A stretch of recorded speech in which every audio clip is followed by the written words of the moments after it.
Skin cancer is the most common form of cancer in the United States, with more than 3.5 million skin cancers and over 2 million people diagnosed annually. If research proves that there is a biological advantage in having more epidermal pigment melanin, then in the future scientists can use this knowledge to help people with lighter skin achieve this same advantage as well. So what are the questions we're trying to answer with our project? Well, we want to know if melanin in skin is a biological advantage, and if E. coli or Sordaria becomes more resistant to UV damage if predisposed to UV radiation, and also at what point does the bacteria just die out? Our first step would either be to try and obtain melanin plasmid from Christine Santos from the lab of G. Stephanopoulos, or if that is not possible, use wild and tan type Sordaria funicola already available at school that were used by Catherine Kern in her project last year.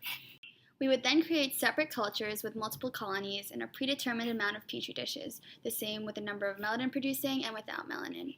We would then place these colonies under UV exposure for intervals of 5 minutes, 10 minutes, 15 minutes, 20 minutes, and 30 minutes.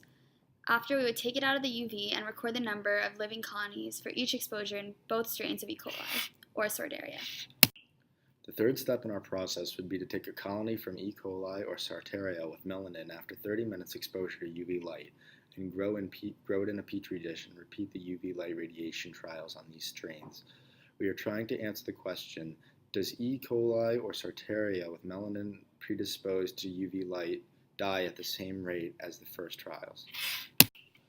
Our timeline is this. We want to tame E. coli or decide to use Sordaria by the end of November. Then we want to finish the first UV trials by the end of January. And by the end of March, we want to be done with our project in repeating the UV trials on the predisposed Sordaria or E. coli. Then our budget, most of our stuff that we use is available in the Pingree lab, including the Sordaria and the UV light box we'll use for radiation.